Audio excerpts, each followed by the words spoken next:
Hello students, नमस्कार। मैं हूं लेक्चरर हरी सिंह और आपको मैं पढ़ा रहा हूं। आज चैप्टर मैंने आपको पढ़ा दिया है, 2 चैप्टर पढ़ा दिए हैं। अब दूसरा चैप्टर जो है आपका सोशलिज्म इन यूरोप, ये भी मैंने पूरा कर दिया है। और आज मैं आपको इसके क्वेश्चन पढ़ा रहा हूँ। क्वेश्चन मैं पढ़ा रहा हूँ, अभी आप ध्यान से समझ लेना। ये क्वेश्चन अच्छी तरह मैंने पढ़ा दिया है। ये सारे क्वेश्चन आपने लिखने हैं अपनी कॉपी में, ठीक है नहीं? अभी मैं लिखवा रहा हूँ, आप अपनी कॉपी में लिख लेना है और इनको फिर याद करना है। तो आज अच्छे से इनको कॉपी में लिख देना। अच्छी तरह से आपको दिखा दे रहे हैं, मोटे मोटे अक्षरों में मैं पढ़ा रहा हूँ आपको, ठीक है। और इस चैनल को सब्सक्राइब जरूर कर लेना, क्योंकि बाद में ये बिना भेजे जब मैं नहीं भेज पाऊँगा तो अपने आप जब इस पर डालूंगा तो अपने आप ही आपके पास पहुँच जाएंगे और आप इनको लिख लेंगे। चैनल को सब्सक्राइब कर लेना। फिर भी इसमें सारे टॉपिक मैं Hindi, English, political science, history, geography और सारे डाल रहा हूँ मैं इसको।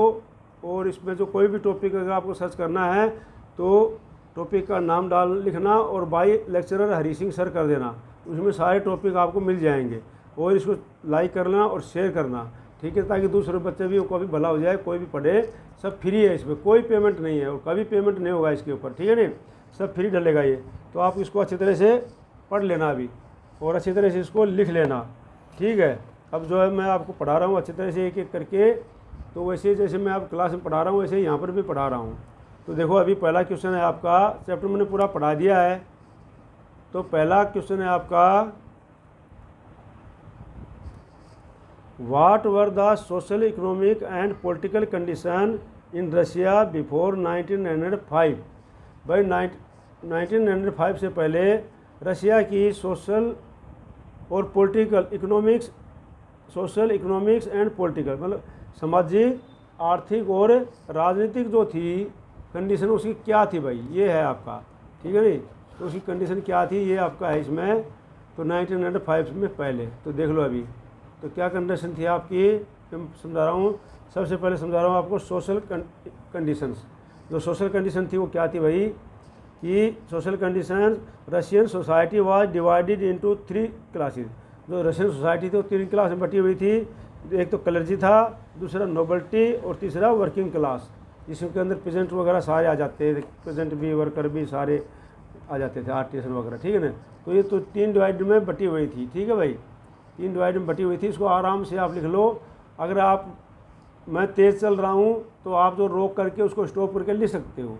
अगर मैं धीरे चल रहा हूँ तो आप जो लाइन को आगे खींच करके आप आगे लिख सकते हो। ये आपको अच्छी तरह से पता है, ठीक है नहीं?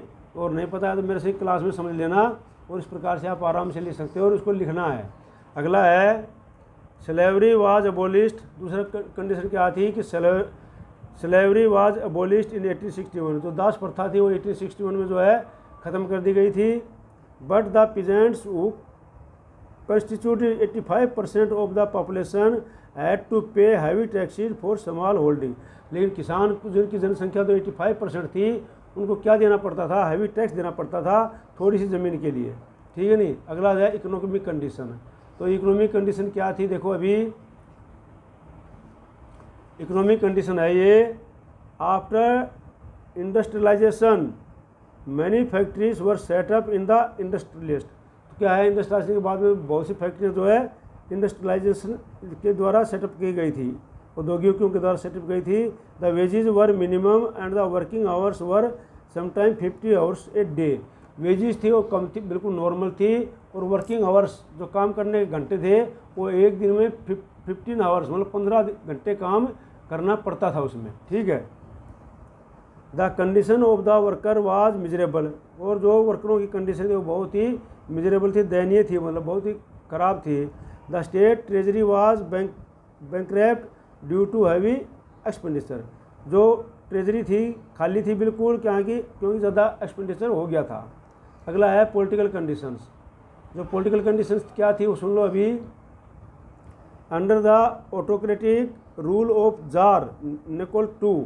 जो rule of tsar Nicholas II था, उस ऑटोक्रेटिक राजा था, उसके अंडर में the Russian empire was vast and feudal. जो रशियन एम्पायर था बहुत ही बड़ा उसमें था और फिडुअल सिस्टम लागू था। फिडुअल सिस्टम आपको बता दिया, सामंती सिस्टम आपको बता दिया था।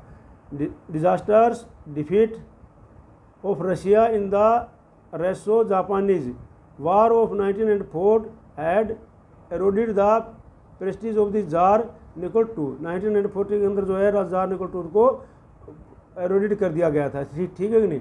तो ये जो क्वेश्चन है आप लिख लो आराम से, इनको रोक करके आप आराम से लिख लेना। ठीक है।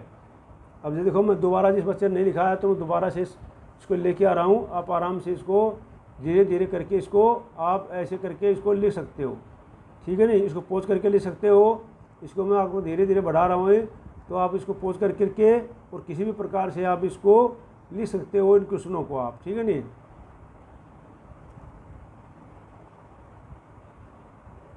इन क्वेश्चनों को आप आराम से लिख सकते हो। मैंने आपको समझा दिया है और क्लास में भी समझा दिया था। तो इन क्वेश्चनों को आप जो है आराम से अभी ऐसे लिख सकते हो। ठीक है। अब जो है अगला है क्वेश्चन नंबर 2। क्वेश्चन नंबर 2 है इन व्हाट वे। देखो अगर मैं तेज़ चल रहा हूँ तो आप उसको पोज करके रोक करके लिख सकते हो। अगर मैं धीरे चल रहा हूँ तो आप आगे उसको तेज़ कर सकते हो और आपके क्वेश्चनों को लिख सकते हो। अगला है दूसरा नंबर क्वेश्चन है in what way was the working population in Russia different from other countries in Europe before 1917। तो बोलता है कि भाई किस ढंग से जो वर्किंग पॉपुलेशन थी रशिया में वो अदर कंट्री से, यूरोप के अदर कंट्री से अलग थी 1917 में। यूरोप के अदर कंट्री से किस प्रकार से वो अलग थी। ठीक है। तो ये है the working population in Russia was different from that of those in other countries in Europe before 1917 in the following. तो इस प्रकार से अलग थी। ये देखो अबाउट 18%, 85%। अब लिख लो आराम से।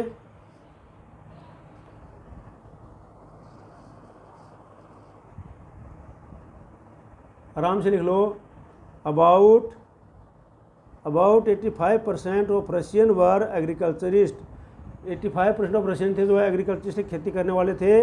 वेरियाज in France and Germany the farmer were between 40% and 50%। जहाँ पर फ्रांस और जर्मनी में जो फार्मर थे वो या थे 40% और फ्रांस में 40%, जर्मनी में 50% थे। ठीक है नहीं। अब अगला है the cultivators in Russia produced for the market as well as for their own needs. जो कल्टिवेशन ऑफ रशिया था उसने क्या है मार्केट में प्रोड्यूस किया जो अपनी अपनी आवश्यकताओं के अनुसार। Industrialisation started late in Russia. Russia के अंदर जो इंडस्ट्रियलाइजेशन था वो लेट आया था। And industries were only found in small pocket. और इंडस्ट्री जो है बहुत छोटी मात्रा में पाई जाती थी। ठीक है।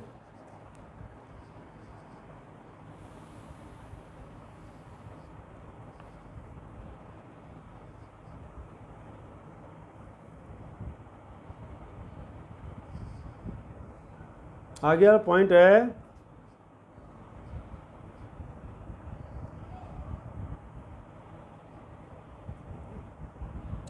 Workers were A divide social group and maintained strong links with the village they had come from.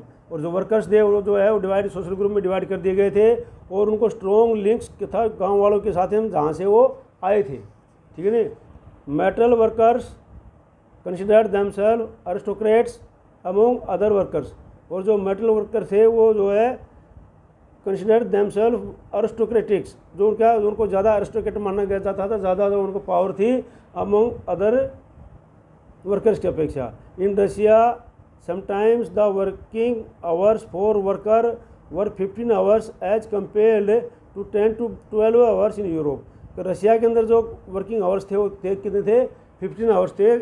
इसके तुलना में जहाँ पर यूरोप में कितने 10 और 12 घंटे थे।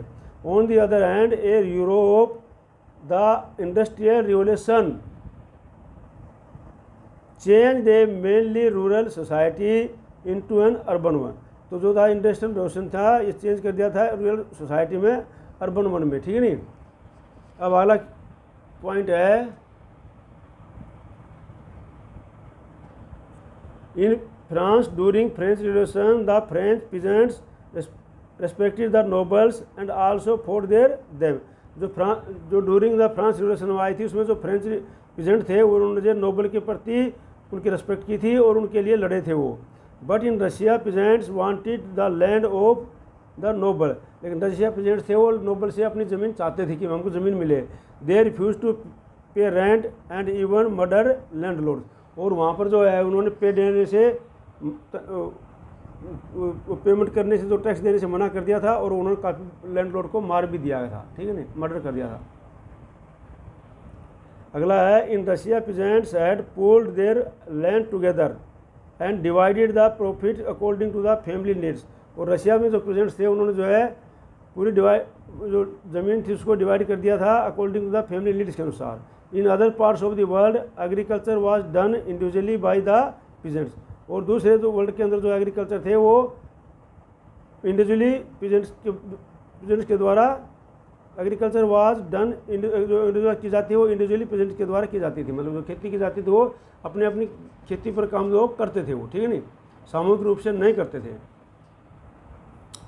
अब जो इस क्वेश्चन को आप लिख लो आराम से, इस क्वेश्चन को लिख लिया होगा आपने, नहीं लिखा होगा तो उसको पोज करके आप आराम से लिख सकते हो, ठीक है ना। अब जो है अगला क्वेश्चन है क्वेश्चन नंबर 3। क्वेश्चन नंबर 3 है, why did that tsarist autocracy collapse in 1917, जो भाई राजा जारिस्ट ऑटोक्रेसी थी वो कैसे कोलैप्स होगी, कैसे ख़त्म होगी 1917 में। तो ये क्वेश्चन है ये, द आंसर इसका, the tsarist autocracy collapsed in 1917 due to social, economic and political reason. Economic, social और पॉलिटिकल रीजन के वजह से ख़त्म हो गई थी इसको। अब सोशल रीजन क्या थे इसमें ध्यान दो अभी। In the first world war the defeat of the Russian army, जब फर्स्ट वर्ल्ड वार को जो Russian army was shocking and demoralising, जब फर्स्ट वर्ल्ड वार में रशियन आर्मी हार गई थी तो वो क्या है, उसको काफ़ी झटका लगा था और डिमोरलाइज हो गई थी, ठीक है नहीं। There were over 7 million casualties and 3 million refugees by 1917, लगभग 7 मिलियन जो कैजुअल्टी हो गई थी वहाँ पर 3 मिलियन जो रिफ्यूजी बन गए थे 1917 में। The rest of the population became hostile to the tsar, और बाकी जो पॉपुलेशन बची थी जार का, राजा जार था उसका विरोध करने लग गई थी, ठीक है नहीं। तो इसको आराम से आप लिख सकते हो इस प्रकार से। अब आता है इकोनॉमिक रीजन। इकोनॉमिक रीजन क्या थे भाई, देर वर लेबर शॉर्टेज, वहाँ पर लेबर शॉर्टेज थी due to the participation of able bodied man in the war, जो क्या है, एबल आदमी जो वार के अंदर जो लड़ने चले गए थे, जो लेबर काम करने वाले थे वो जो आदमी वार में लड़ने चले गए, इसलिए कि वहाँ पर लेबर की शॉर्टेज आ गई। विच lead the shut down the many small factories, और इसके कारण बहुत सी फैक्ट्रियों को बंद कर दिया गया। और क्या हुआ, moreover large quantities of grain were sent to feed the army, और आर्मी के लिए बहुत अधिक मात्रा में जो ग्रेन था, अनाज था, वो खाने के लिए भेज दिया गया। For the people in cities bread and flour became expense and scarce, तो सिटी और पीपल में क्या हुआ, जो अनाज था वो था, अनाज था और ब्रेड था, ये जो था आटा था, ये जो बहुत ही महंगा हो गया। This scarcity led to revolts bread shop, और इस प्रकार से ब्रेड शॉप के अंदर जो है लूटपुट मच गई, वहाँ पर आंदोलन हो गया। पीपल बिकेम वेरी डिससेटिस्फाइड, और पीपल लोग बहुत डिससेटिस्फाइड हो गए with the policies of the tsar, और जार की पॉलिसी से बहुत ही डिससेटिस्फाइड, मतलब असंतुष्ट हो गए लोग, ठीक है नहीं। तो अगला है ये, बस अब यहाँ तक लिख लो आज 3 क्वेश्चन, बाकी जो है मैं आपको बाद में लिखा दूंगा कल। तो अब है पॉलिटिकल रीजन। पॉलिटिकल रीजन क्या थे, tsar Nicholas II was an autocratic, insufficient and weak ruler who believed in the divine rights of king. Tsar एक जो बहुत ही अनसफिशिएंट ऑटोक्रेटिक तानाशाह राजा निकला था, जो कि विश्वास करता था divine right of the king के, जो कि भाई जो राजा वो विश्वास करता था कि राजा है जो है भगवान का दिया हुआ है, वो भगवान ने भेजा है उसको।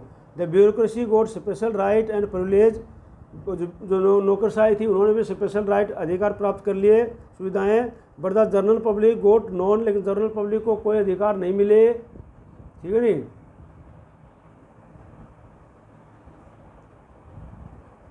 आराम से लिख सकते हो इसको। Moreover the tsar had built a vast empire and imposed Russian language, अब जो जार है उसके अंदर वास्ट एम्पायर था, उसमें रशियन एम्पायर को रशियन लैंग्वेज को इम्पोज कर बंद कर दिया। And culture on diverse nationalist, और जो कल्चर था वो भिन्न भिन्न नेशनलिस्ट में बट गया। A large section of the Russian empire became hostile to the tsar and is corrupt bureaucracy.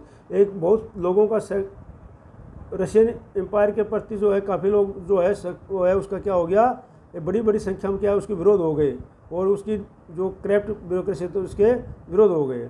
All this factors let it discredit of the government and about the end of the Tsarist autocracy. इस प्रकार से Tsarist autocracy का अंत हो गया। तो ये 3 question जो है आप लिख करके ले आना और इस चैनल को सब्सक्राइब जरूर कर लेना आज ही, और इसको लाइक करना और शेयर करना ताकि दूसरों का भला हो जाए।